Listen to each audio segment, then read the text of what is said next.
Welcome, everyone. Thank you for joining us for today's webinar, The Next Generation of Medicaid Risk Adjustment, Updating the CDPS Model and Exploring SDOH Data. My name is Dr. Jennifer Moore, and I'm the Founding Executive Director at the Institute for Medicaid Innovation. IMI is a national 501c3 nonprofit, nonpartisan research and policy organization charged with producing objective resources with rigorous methods that inform Medicaid policy to improve the lives of individuals covered by Medicaid, their caregivers, families, and communities. We develop, implement, and disseminate innovative and evidence-based models of care that promote quality, value, and equity. IMI's 4 strategic priorities include access, coverage, and outcomes, community and equity, data and quality, and sustainability of the Medicaid program. We accomplish our mission and strategic goals by leading work in several key areas, such as our annual Medicaid MCO survey, through a range of activities, including leading national learning collaboratives and convening national experts, to quantitative and qualitative research studies that are published in peer-reviewed journals. And although we love data analysis at IMI, we have a model that remains core to who we are. It's not the statistics that make Medicaid real. It's when you love one of the numbers. As a former Medicaid enrollee for 8 years as a child and 5 years as an adult, I know firsthand how important the program is for individuals, families, communities. It's a critical safety net program. I'm joined today with my colleagues, Drs. Todd Gilmore and Rick Kronick. Dr. Gilmore is a professor and associate dean for academic affairs at the Herbert Wertheim School of Public Health at the University of California, San Diego. His research focuses on health insurance, risk adjustment in Medicaid, cost effectiveness of diabetes care, mental health services research, and the evaluation of community-based interventions to improve the health of populations. Dr. Gilmore is currently leading teams of researchers in studying innovative health service delivery models in San Diego and Los Angeles counties. Dr. Rick Kronick is a professor also at the School of Public Health at the University of California, San Diego, where he has been a member of faculty since 1988. His research focuses on understanding how healthcare financing interventions can improve access, quality, efficiency, and quality in care. From 2010 to 2016, Dr. Kronick served in the Obama administration and then from 2010 and 2013 as Deputy Assistant Secretary for Health Policy in the Office of the Assistant Secretary for Planning and Evaluation, long for ASPE, and from 2013 to 2016 as the Director of the Agency for Healthcare Research and Quality, AHRQ, where I had the pleasure of working with Dr. Kronick. Today's webinar will provide a brief overview of the CDPS project that we worked on together. Drs. Gilmore and Kronick will walk us through the findings from updating the CDPS model and exploring opportunities to incorporate social determinants of health. Finally, we will conclude the webinar with a moderated Q&A session. We encourage you to enter your questions in the Q&A box at the bottom of the screen. You can type in questions at any point during the webinar. For those who are unable to attend or would like to access this webinar at a later date, an archived recording will be posted on IMI's website. So what is risk adjustment? It's a statistical method that seeks to predict a person's likely use and cost of healthcare services.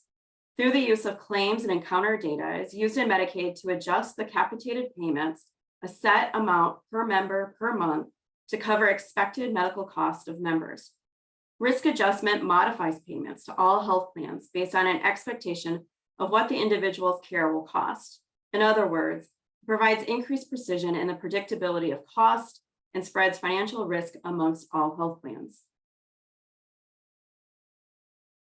Risk adjustment is important for many reasons. One being that it supports efficiency in care delivery, ensures adequate financing of healthcare, and encourages innovation. Risk adjustment is designed to ensure that health plans receive appropriate premium revenue or compensation to cover medical costs for the people they insure. There are 3 primary goals to risk adjustment in Medicaid as noted on the slide. The first is to provide a budget-neutral, zero-sum mechanism to allocate capitated payments between contracted managed care organizations while considering the health status of enrolled members. It minimizes the incentives for health plans and providers to selectively cover healthier members. Lastly, it provides adequate financing for those who treat individuals with higher than average health needs. Developed by Dr. Rick Cronick, the Chronic Illness and Disability Payment System, or CDPS, is a diagnostic-based risk adjustment model used to adjust capitated payments for Medicaid health plans. CDPS+Rx is a combined diagnosis and pharmacy-based model that employs both ICD and NDC codes. All states with managed care utilize a risk adjustment model for their Medicaid program. Currently, 32 Medicaid agencies, including DC and Puerto Rico, utilize the CDPS risk adjustment model to inform actuarially sound payments to health plans.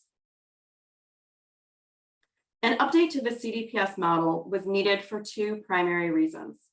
First, up until this point, the most recent update of the CDPS model used fee-for-service data from calendar years 2010 and 2011. Second, neither the experience of managed care over the past 10 years, nor the changes in the Medicaid program broadly, such as Medicaid expansion and the introduction of more complex populations into managed care, had been accounted for in the model. The Institute for Medicaid Innovation, in partnership with Drs. Rick Cronick and Todd Gilmore, in 2020, launched a collaborative project to update the CDPS and CDPS+Rx risk adjustment weights. There were 3 project phases, including updating the weights, updating the assignment of diagnoses for 6 CDPS major categories, and conducting an exploratory analysis to determine if weights can be established for social determinants of health. Using 3 years of ICD-10 native data from several national Medicaid health plans, the outcome of this work led to the release of the CDPS+Rx version 7.0 last year. The 4th phase, expected to launch this year, will continue to test the possibility of refining the model and exploring SDOH. We believe the recent update and potential future updates to the model will assist states in more accurately developing their risk-adjusted methodologies. There were 2 expected improvements to the CDPS model. First, to the extent that new treatments and technology have changed how patients are treated since the last update was completed. Additionally, we assume that the relative weights estimated as part of the last update with 2011 data may not reflect relative cost in 2019. Therefore, we believe that there will be an increased accuracy in relative cost. Second, the previous update utilized fee-for-service data. We found that the regression weights estimated with the fee-for-service data may not reflect patterns of care in managed care organizations. Therefore, this update with new regression weights will better estimate patterns of care in managed care. And although I said 2, there is a third. Finally, there were significant updates to 6 diagnostic categories, including psychiatric, pulmonary, renal, cancer, infectious disease, and hematologic. So to share more about the details on the update, I'm now going to hand it over to my colleagues, Drs. Todd Gilmore and Rick Cronick. As a reminder, please type in your questions at any point for the moderated Q&A session. With that, I'm going to hand it over to you, Todd. Thank you, Jennifer, for that excellent overview. I'm happy to be here today to share the results from our work over the past year. As Jennifer mentioned, the data that we used to update CDPS is national Medicaid managed care data from 3 national Medicaid managed care organizations. The data covered 3 years, 2017 through 19, and the 8 states listed here. When we developed the CDPS model and with this revision, we limited the data to Medicaid beneficiaries with full benefits and without dual eligibility under Medicare to ensure we're using beneficiaries with full data. We use this data to create 3 groups and 3 risk adjustment models, one for disabled beneficiaries, including adults and children, and one model for non-disabled child beneficiaries under age 19, and one for adult beneficiaries. And in this revision, this also includes adults covered under Medicaid expansion and states that have expanded Medicaid. We requested a limited data set, the minimum data needed to accomplish the project, So this included from the eligibility file, data on age and gender, aid category, and the months enrolled during a year. And for the claims data, we had a year of service, procedure code, the ICD-9 and NDC codes, and the amount paid by organizations to providers for the service. So the ICD and the NDC codes are used to create our illness burden profiles and the CVS models. We have the CPT-4 codes are used primarily to exclude laboratory and radiology claims, which are excluded from most risk adjustment models. So the resulting data is just over 17 million person years of observations, including 1.4 million disabled beneficiaries, 9.2 million children, and 6.4 million adults. Next slide, please. The original CDPS model had 58 categories within 19 major categories. Major categories typically correspond to a major body system or type of disease, such as cardiovascular, or psychiatric, or diabetes. Within each of these major categories, CDPS is hierarchical. So we have a rating system that can include very high, medium, and low. And we just count the most serious diagnosis. So if there are multiple, for example, cardiovascular codes coded, in order to discourage upcoding, we just take the most serious condition. Whereas across major categories, we do count multiple groups. So someone can be counted, for example, with cardiovascular disease and diabetes. We have both concurrent models where you're predicting expenditures in the current year and prospective models when you predict them in the following year. For the concurrent, for both models, we need at least 6 months of enrollment to estimate stable illness burden profiles. And for the prospective model, we additionally need at least 1 month in the following year. The dependent variable for these analyses are monthly healthcare expenditures. So person per member per month PMPM expenditures relative to the average. So the ratio of an individual's monthly health expenditures to overall average expenditures. And so the weights then represent multipliers to these average expenditures or PMPMs. And these are linear regressions that we weight by months of enrollment. The next slide, please. Initial run of the CDPS model showed a remarkable stability over time. However, it did also show that some of the hierarchies could be improved. So in those areas, we recreated the original building blocks of the CDPS model. These are stage 1 groups. They typically consist of a 3-digit level ICD code and all the codes underneath that. There are some special cases that warrant moving to the 4th or the 5th digit code from either an economics or clinical perspective. In each of these categories, we included these stage 1 groups and removed the overall category and conducted regressions and reviewed those results to see if which stage 1 groups could be reordered to improve the hierarchy while maintaining the clinical coherence and relevance of the categories. We did this in 6 areas: psychiatric, pulmonary, renal, cancer, infectious disease, and hematological. Next slide, please. We also revisited the Medicaid Rx model. So the Medicaid Rx model is a pharmacy-based model. We have both a standalone model and then one that's used in our combined CDPS plus Rx model. So an initial run of the Medicaid Rx model looked as very stable over time. There were some categories with very low coefficients or negative coefficients. For those, some were dropped from the model. Some were reviewed and then limited to classes of medications that were mostly targeted the most severe manifestations of the disease in that category. So essentially for those, we limited the NDC codes that were included in that category.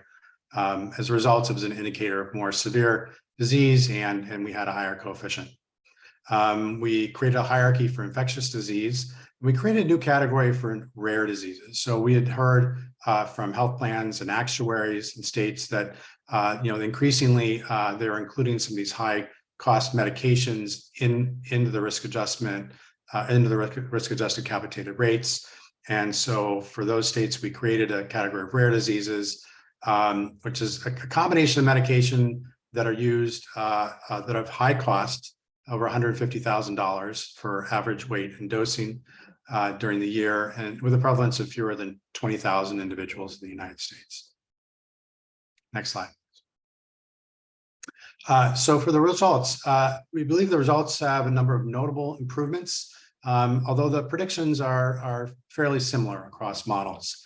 Again, we provide 3 models, one for disabled, one for non-disabled children, and one for adults, including expansion populations. We have specific weight sets for all acute care, so all care that's included in a typical benefit package in a Medicaid managed care organization.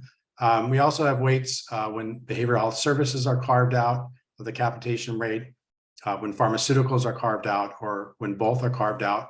And we also this year provide new weights for when a pregnancy is carved out of the capitated rate. And each of these are available for concurrent and prospective weights. Again, the predictions are fairly similar across years, comparing the 2000 model to the 2020, with correlation coefficients ranging from 0.98 to 0.99 for aid category for the concurrent and prospective CDPS diagnosis models. Those coefficients are a bit lower between the pharmacy models, 0.78 to 0.87. And this is likely due to the introduction of new drugs and changing patterns of pharmacotherapy in Medicaid. The next slide, please. We also investigated social determinants of health. So there's been increased interest in including social determinants in risk adjustment models. Some concern that the models are not adequately accounting for social determinants in the risk adjusted rates. We focused on using the social deprivation index. So this is one of the indices recommended in the report from the National Academy of Medicine. We also chose the SDI because it was fairly recently updated and also available at the zip code level, which is the data level we had available to us in this project. So we use indicators based on the SDI to examine whether spending on Medicaid beneficiaries living in economically and socially deprived communities may be greater than spending on similar beneficiaries in less deprived communities. The SDI, it's a composite measure of disparity. It's a place-based measure that uses data on education, employment, income, density of housing, car and home ownership, and family structure to assign an index value to a geographic area. So again, the geographic area we used in this project was the zip code level. Other work has examined finer levels such as the census tract. To do this, in order to maintain confidentiality in the data, we provided a crosswalk to the health plans that then returned a value of the SDI bucketed to 10 categories for each beneficiary. And we included these indicators into a regression analysis, including the CDPS categories. We considered using individual level data, for example, data on beneficiary race or ethnicity, and possibly using Z codes to identify unhoused beneficiaries. But there were concerns from our MCO partners about the reliability and the validity and availability of these data. So they're not always collected consistently. At enrollment, there will be a large number of individuals with missing data, some concerns about the quality of the existing data. When we looked at Z codes, we did not believe that they were coded very consistently in the data. So we decided to proceed with this place-based measure. Next slide, please. We did find strong results, including the SDI in the CDPS models. I'll show you separate results here for children, adults, and the disabled. For the children, provided probably the most promising picture. You can see here is a graph of the estimated expenditure effects by decile of the SDI. with lower values indicating lower levels of disadvantage, and the highest, 9 and 10 indicating the greatest disadvantage. You can see here that only 2 categories were statistically significant, 9 and 10, so the highest level of disparity. And these were only significant at the 5% level, even though we have a very large data set. And the estimated effects are fairly small. So these values are, again, ratios of per person per month expenditures to average expenditures. So you can see that these 2 values on the right are about 0.03. So that's about 3% of the PMPM just for these 2 high expenditure categories, which potentially could move some money around if health plans, some specific health plans have large numbers of TANF children, from places with high levels of disparity. But there weren't really any significant relationships below the top deciles. If you want to look, go to the next slide. In contrast, adults, had a bit of a different pattern, declining costs with increasing disparity. So here, the first 3 categories are statistically significant, with again, small expenditure effects. We're looking at about, just over probably about about 0.025 to about 0.017, and these most advantaged deciles having higher expenditures, with then a marginally significant effect here with the 9th decile, but it's negative among the highest level of disparity in that group. And then the next slide. And then among the disabled, we really didn't see much of a pattern at all. Again, very little is statistically significant. You can see the reference category here is 5. That's one we excluded. Compared to the middle of the distribution, most of the effects are negative. Only 2 are significant, and the 3rd and the 8th decile of the SDI. The next slide, please. Thank you. So this shows all 3 of these together with different colors for the different aid groups. And so again, you can see a bit of a hint of increasing expenditures with children and a little bit stronger relationship among adults with the kind of a decline, and not much of a pattern with disabled, and not much of a pattern overall, examining these groups with the SDI index. Next slide, please. So as far as results for the SDI, we found that Medicaid beneficiaries living in zip codes with high levels of deprivation, as measured by the SDI, did not have consistently higher spending than beneficiaries living in zip codes with lower levels of deprivation. This effect was consistent across models. We examined this in concurrent and prospective models with and without state indicators, and across different models, CDPS, Medicaid Rx, and the combined CDPS and Rx model. The results were similar when the regressions were restricted to beneficiaries in a single state. When we did state level analyses, we did not find consistent relationships in any of the states. We also tried regression models without CDPS indicators to see if only the SDI indicators themselves would be associated with higher costs, and we did not find that. And so a really good question is why. We have a few potential explanations. One might be that the SDI index might not be the best index to predict costs. There are some other indices that are available that we could also examine to see if they're associated with costs in the Medicaid system. It also might be the level of analyses that we're looking at. Zip codes are relatively large geographic units, and there can be a lot of heterogeneity within zip codes, even within urban areas, but also definitely within rural areas where zip codes could be quite large. Some work in this area is able to look at social disparity and social determinants of health in smaller units, such as the census tract. Another option is the ZIP+4 level, although that can get very precise. And so I think there's still opportunity to do work in this area, although our work did not suggest that it wasn't very promising. Another explanation might be that there could indeed be greater demands and needs for healthcare in more disadvantaged areas, but that is offset by reduced access to care in those areas. And so that is why we don't see additional costs related to the SDI. Next slide, please. So, what do we have as policy implications?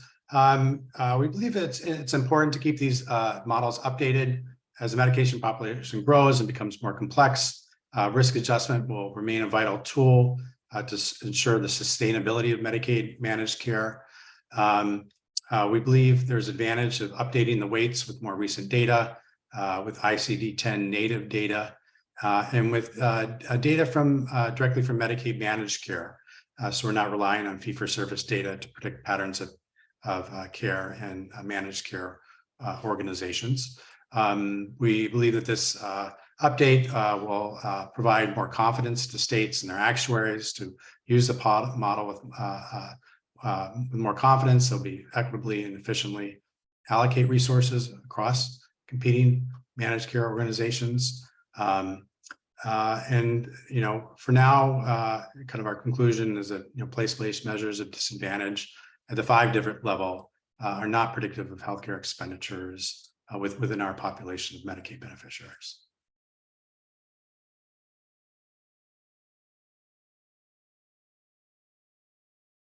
Thank you for your attention. We very much look forward to your questions. And I'll ask my colleague, Dr. Kronik, if he has anything he would like to add at this point to policy implications of the work. I think you did a great job, Todd. Let's go right to the questions and see what people want to learn about. Thanks. Great. Great. Thank you, Todd, for going through this and really highlighting the work that's been led in this for several years now. It's been a journey and a process to update the weights. Just as a reminder to everyone, please enter your questions into the Q&A. We'll start our questions by polling items that were submitted as part of registration.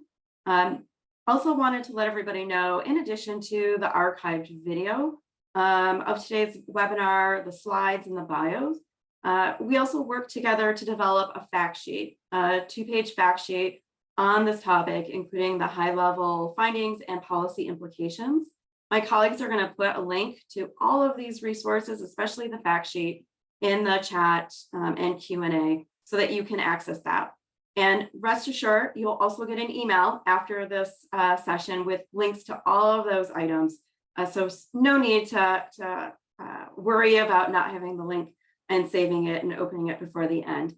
So let's just dive right into the questions. And as I said, I'm going to start with a few questions that we received through registration. The first one is, how frequently is the CDPS model updated to reflect new NDCs and diagnosis codes? And what is this process like? Great, thank you, Jennifer. We try to update the CDPS model approximately annually. New ICD-9 codes, or ICD-10 codes, pardon me, are introduced each year in October, and we like to include those. And we also update the NDC codes in the pharmacy model. Those are updated on a continuous basis, but it is kind of most efficient, cost-effective for us to do an annual update. So we like to put those together in an annual update to the model. So that's what you hopefully can expect going forward. And the process of updating involves, reviewing the new ICD codes that are introduced, seeing where they fit in the existing model. Often a common addition is adding new 4th and 5th digit codes. And so if a code is already mapped, it's fairly obvious where they go. If it's a brand new code, then we do some more investigating in that code. We look at the clinical severity of the code, and we'll talk to a few experts in the field to see where it's best placed. The NDC codes are updated annually with a partnership with Mercer, specifically their Phoenix office, who has helped us maintain the NDC model with a very sharp team of pharmacists. Thanks, Todd. Next question. Were any other new disease categories considered beyond the new rare disease category? And how was this disease category chosen? Sure. This was the only new category we added to the Medicaid Rx model. It was mostly added after kind of years of interest from health plans. Certainly, everyone's aware that we've moved into an era with new precision medicine, some very expensive targeted medications. Often when these are first introduced, states will cover them on a fee-for-service basis. But over time, they tend to be included in the risk adjustment rates. And that has to be done somewhat ad hoc. And so what we aim to do this time is provide an option of having a risk adjustment weight that was targeted specifically to these new high-cost medications that are targeted to low numbers of individuals. So it's there to be used. There are also models without that coefficient if they decide not to use it. Again, there might be a little bit of an ad hoc nature to using that coefficient if some of the drugs under there are covered in the cap rate and some aren't. So again, these are areas where it's good to have an experienced actuarial partner in your setting the risk adjustment rates. Great, thanks, Todd. We got a question from someone who's participating in the live webinar, and you're going to laugh because it's something that we had a lot of discussion over. And their question is, there are SDOH diagnosis ICD-10 codes within claims. Did we consider using those in the model? We did, and we did investigate them. And looking at the frequencies, we were really concerned about the low frequency of the reporting of those codes. And so we weren't really confident that we could come up with a risk adjustment weight that would accurately reflect the cost in the populations, especially then once we decided to pay for that code. We've decided for now not to include those in our analyses. We're certainly open to this going forward if kind of some new evidence arises that they'll be predictive. There's also some, we've heard recently some potential for using kind of beneficiaries that move several times in a year, for example, as an indicator of residential instability. So something like that would be something we could potentially pursue. Right. And several people have submitted. Oh, go ahead, Rick. Sorry. I just add, Todd mentioned concern about low frequencies and also pretty wide variation across states in how these codes are used. And, and certainly is an argument, well, include them in the model and the data will improve. We considered that and probably might make sense at some point to do that, but probably the data needs to get a little better first before they can equitably be included, was the sense that we had. Great. Thank you for adding that, Rick. We're getting quite a few questions, clarifying questions for us. And I'm trying to sort of group them all together and ask one question that captures it. Given the findings that are our experience in trying to use SDI for SDOH, there's a question around confirming that it is not indeed, that it wasn't included in the new version, the 7.0, because of our results from the exploration of utilizing it. Just want to confirm that this was not included in that updated model. Right. Yeah, that is true. We did not include it. Yep. Great. Lots of questions about SDOH, but let's pivot a little bit and go back to just the overall question of the CDPS model and the update. In what way, if any, are predicting COVID-19 and long haulers will impact the model? No, that's a very good question. We deliberated which years to use for updating the model, and we decided to focus on 2017 through 2019 pre-pandemic for the data. We weren't really sure how practice patterns would be affected by COVID-19 or how that would be reflected in future years. We also considered, how to code and reimburse for COVID-19. So as you know, there's a lot of heterogeneity in the COVID-19 illness. It also has varied, since the beginning of the pandemic till now.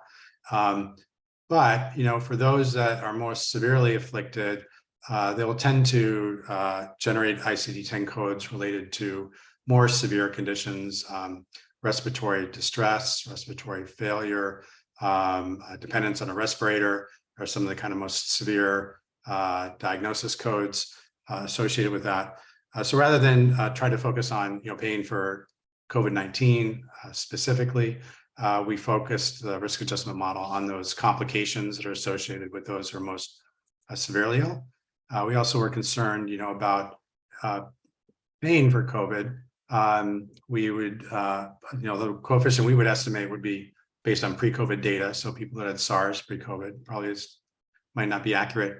And also create an incentive for widespread testing and diagnosing low severity COVID.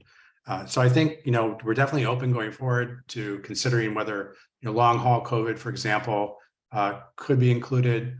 Again, there wasn't a diagnosis yet in our data. It may again be the case that those are most accurately picked up by other diagnosis codes, but we'll kind of keep apprised to see if there are codes that we're not including in our model that do result from long COVID that we should reconsider. Thanks, Todd. I'm wondering if it would also be helpful for us to share with our attendees why we didn't include the pandemic years as part of the update. Right. Well, we wanted the CDPS model have longevity and to be something that accurately represents medical care as delivered in the Medicaid program over time. We were concerned that 2020 and 21 and part 22 might be more of an anomaly. Certainly perhaps there'd be greater emphasis on pulmonary conditions. There have been reports that people have foregone care for other chronic conditions. And so we didn't want the new model to represent just a snapshot in time. So we kind of predicted that most likely, Medicaid past COVID would look more like Medicaid pre-COVID than Medicaid during COVID. Thanks, Todd. Question from Mark, who's attending the live session. I understand there will be a coefficient for weighting carved out versus carved in behavioral health. What else can you say about what you learned about changes to behavioral health in the model update? Sure. Yeah. So, behavioral health is one area we focused on. We did see, different changes in patterns of care in the psychiatric categories that led us to kind of reconsider the hierarchy there. We have some documentation on the CDPS website that goes into each category and how each of these were investigated. So you can see more detail where we move certain diagnoses. One thing that was notable for me in that area was kind of a change in expenditures associated with bipolar disorder. When you look at the hierarchy in psychiatric, schizophrenia has been kind of the mainstay, the most expensive condition in Medicaid. But it used to be bipolar disorder was similarly expensive to schizophrenia and psychosis. And it's much less expensive now. And I would probably, my theory is that's kind of a success story of treatment in this area, that new pharmacological treatments have led to improved stability of treatment over time and lower kind of fewer hospitalizations and ED visits and things. So overall, a cost of care for bipolar disorder decreased, and so that kind of was one element that we noticed when we were looking at behavioral health. And then when we do the carve-out weights for behavioral health, certainly those coefficients in the psychiatric categories decline because those would be often treated in especially behavioral health systems, either county systems or specialty behavioral health plans. Another carve-out question, or going on the theme of carve-out. The question is the RX carve-out weights exclude all pharmacy claims or just high cost, especially RXs? Yeah, they exclude all pharmacy claims. So the pharmacy carve-outs weights are intended in states where the state agency contracts, typically contracts with a pharmacy benefit management company to, administer the pharmacy benefit. So they would, the health plans are paid a capitated rate that does not include pharmaceuticals. Great. Question, we've got lots of questions coming in, and that's exactly what we want. So we'll continue to submit them. Question, anonymous wanted to know, can you explain why the cerebral vascular subcategory changed from low to medium in version 7.0? Right. Well, we did not change the diagnoses in that category, but the cost increased relative to what we had seen in our previous set of weights. And that led us to a relabeling. Essentially when we, create the hierarchies in any given category, we can do high, medium, and low. We just, one's higher than the other. It's a hierarchy. But when we try to decide, is this going to be, very high, or we have one case where we have extremely high for hemophilia, or it's, we have, I think, we try to look across categories to provide some consistency. So, for example, metabolic medium is, approximately in the same range as cardiovascular medium.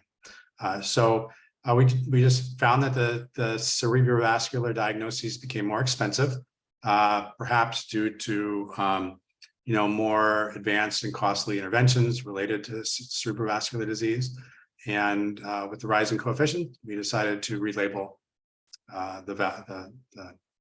that category. Thanks, Todd. This question comes from Melanie. Can you expand on the updates made to the MRX weights in the CDPS-Rx model, where MRX 13 is now the only MRX condition with assigned risk weight? Sure. So when we updated the Medicaid Rx model, had 45 categories associated with different pharmacological, different types of pharmacological treatment that we try then to associate with major types of disease. So, for example, we combine medications used to treat cardiovascular disease under a category for cardiovascular. Some things have kind of more differentiation. For example, infectious disease, we have multiple categories for multiple kind of levels of severity of infections. We also have some multiple categories for psychiatric conditions, for example. In the CDPS-Rx model, the goal of the combined model is to add pharmacy information to make the model more robust. It is often the case that someone will be managed for a chronic disease, primarily with pharmacotherapy. So initially, when they're first diagnosed, they might generate a diagnosis.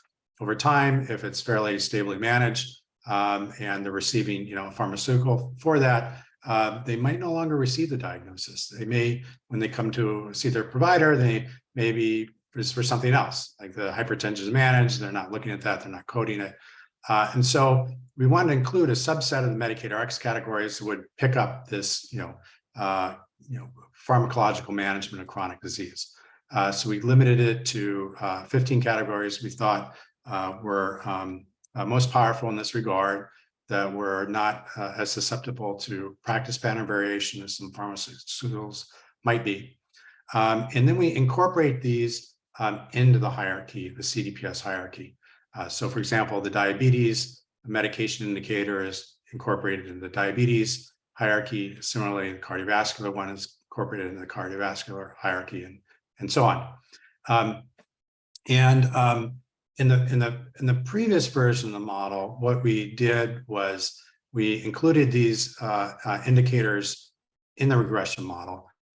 We do need to run some code first to make sure we're not double counting of the pharmaceutical and the diagnosis. But in the past, we just included them in the regression and we restricted the weights so they would have to be the same. So the diagnosis for the diabetes category, for example, that we link the pharmacy to would have to have the same coefficient as the pharmaceutical if they only receive the pharmaceutical. And this year, we rewrote the hierarchy to and combine those pharmaceuticals directly into the hierarchy. So now the diabetes indicator will could now include either the diagnosis or the drug or both. And so we thought that was helpful because it gave a more accurate measure overall of how many Medicaid beneficiaries were identified with diabetes, whether with the diagnoses or the drugs. And so then you no longer actually need to include the Medicaid Rx indicators in the regression. The exception is the rare diseases category, because that includes medications used to treat a variety of conditions.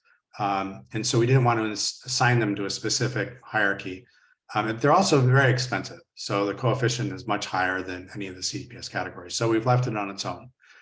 So that's when you'll see in the weight sets, there is a separate regression coefficient for that MRX13, but there are no longer regression coefficients for the other groups. And I'll say kind of what we found, again, is pretty consistent with other years, is that certain conditions such as psychiatric, cardiovascular will have a large number of beneficiaries we identify with pharmacy only. Something like diabetes are fewer, but we still 10% of beneficiaries with diabetes are only identified with the drug. So we do think it's a way of improving the accuracy and equitability of the model. Right. Thanks, Todd. We are continuing to receive a lot of questions and really appreciate the contribution of everyone who's participating today. I do want to go back to some of the questions that were submitted as part of registration to make sure that we capture and respond to those. One is, are any further model improvements planned? For instance, when combining hierarchies in CDPS and MRX-R code for 7.0, does not reassign child interaction categories. For sure. And so we really appreciate the feedback we've gotten from our users on the model. We did rigorously test this before we sent it out, but there are always, with so many eyes on it and people applying it, we do find some things we've missed. So one of which is, we assign these child indicators. We have some interaction terms in the disabled model for children. So the disabled model includes disabled adults and disabled children. There are much fewer disabled children than adults, but the practice patterns vary a bit. And specifically for some of the higher cost categories, having them in a child is quite a bit more expensive. They require more complex care and expensive care. And so we include interaction variables for some of the categories to account for that. The way we've kind of written the hierarchy code for Medicaid Rx, including that in it, did not update the child category. So it's integrated into the adult categories, which the children do have as well. For example, a child with very high cardiovascular disease, indicating they probably had a heart operation or a transplant, will have the cardiovascular very high code. They will also have a cardiovascular very high interaction term. So there'll probably be a small number of children that would then, we don't have the Medicaid Rx isn't actually combined into cardiovascular very high, but there may be a couple of places where there are children that would have had some additional effect of the pharmaceutical. So we are going to investigate that some more. We will issue a fix if needed. We might issue anyways, just for completeness of the model. So that should be coming fairly soon. As far as other updates for the model, we will, be planning approximately annual updates to the ICD codes and the NDC codes. We're also, exploring, other, enhancements to the model, potentially adding new states that are interested in participating, potentially doing, some enhanced clinical review of certain categories, and potentially doing more, work on the social determinants of health. So to the extent you have an ongoing license with CDPS, anytime we issue a new update to the model, you'll receive the new update. Great. Thanks, Todd. And along the same line, this is a question that was submitted as part of registration. And I think it's a great question because the amount of time we spent thinking about SDOH and the different ways to potentially consider it for the update with this model was extensive. It was not a quick decision. It was a long trial and error process. And the question we received is, what was the process that we went through to select among the many available SDOH indices? You want to speak to that a little bit? Sure. There are a good number of indices out there, and we're continuing to learn about advancements in this area. There aren't as many. They're at the zip code 5 level, so we were limited at this point to using that information. Most of the advanced models at this point are using geo-located data, so they'll input the individual's address, find a geocode spot for them. And then they'll pull in data from multiple sources at multiple levels to predict their index. So there is more detailed data on a lot of the social determinants of health at the census tract level, for example, and data can pulled in there. Some people pull in data from the criminal justice system that might have different levels of jurisdiction. So I think a lot of the academic work in this area and the advanced policy work in this area is focusing on smaller areas. And so there isn't as much as you might think available at the zip code 5. But the SDI, we thought, was available, relatively recent. We thought that the data elements that went into building the indicator looked very reasonable to us, and things we thought might be predictive. And so it was had a peer-reviewed track record. It was one of the models associated by National Academy of Medicine, and so that's kind of why we landed there. We are continuing to talk with developers of other models, and we're open to looking at those. I'm not sure geocoding may be out of the scope of what we can do, but if it's something we can do, we're open to that as well.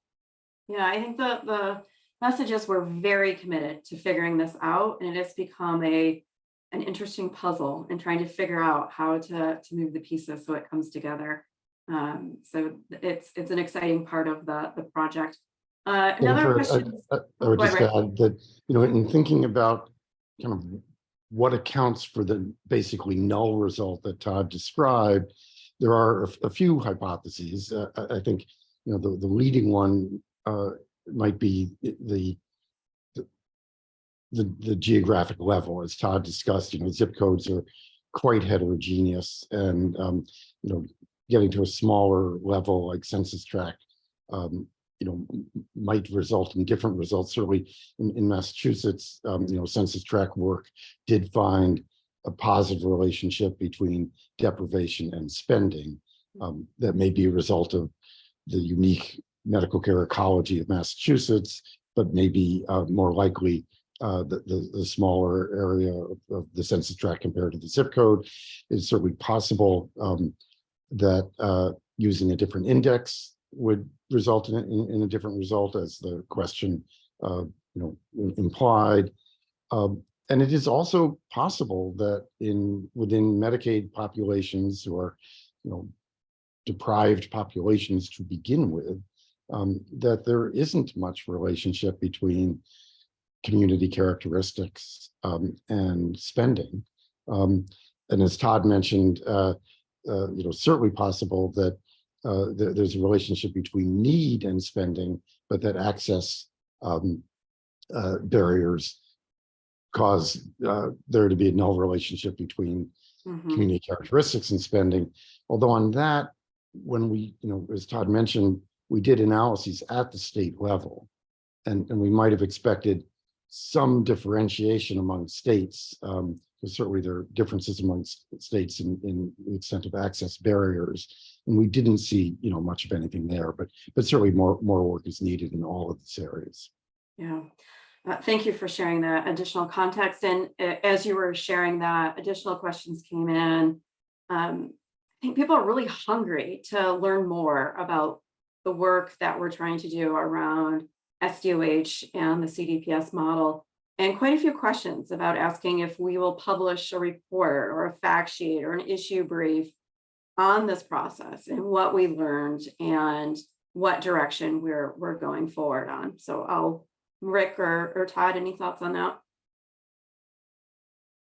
Yeah, we'd definitely be open to publishing a brief report or a fact sheet or whatever seems most appropriate on what we're finding. Certainly, as we look into this more, maybe we have more to share. So we're getting close to the end of our time, and it's really hard to choose one or two final questions, given that we have at least 30 that we have not answered that have come in.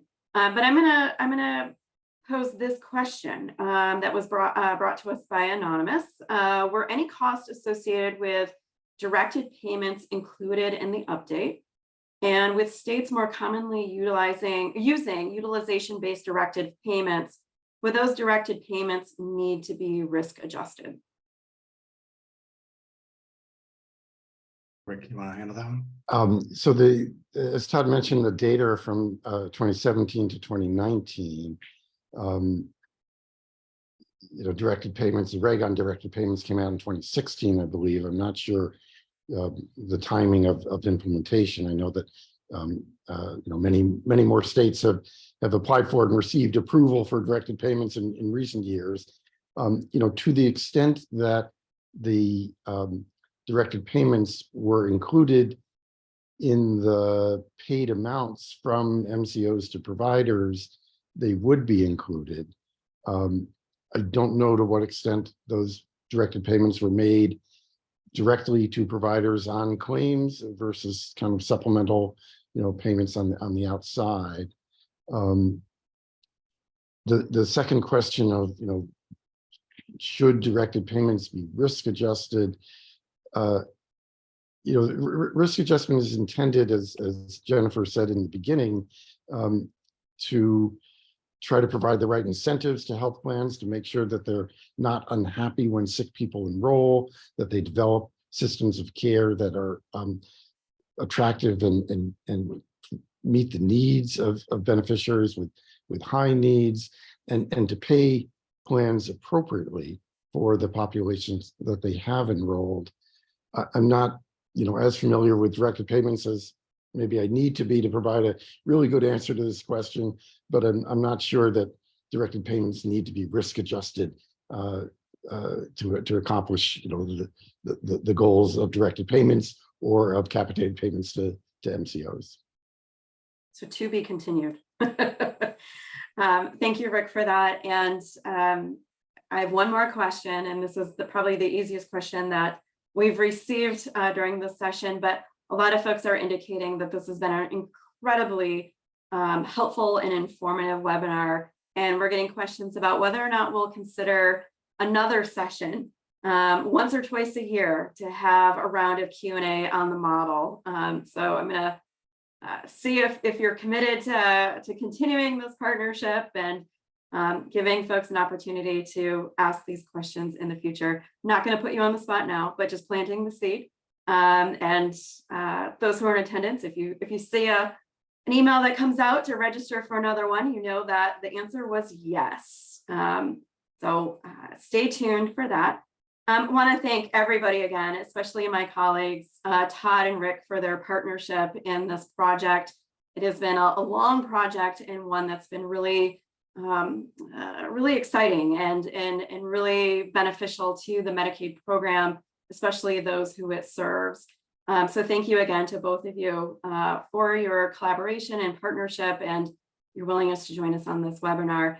Thank you to everyone for your attendance today. As I mentioned, you'll receive an email with links to everything, including a brief 3-minute feedback survey. It's also being included in the chat box.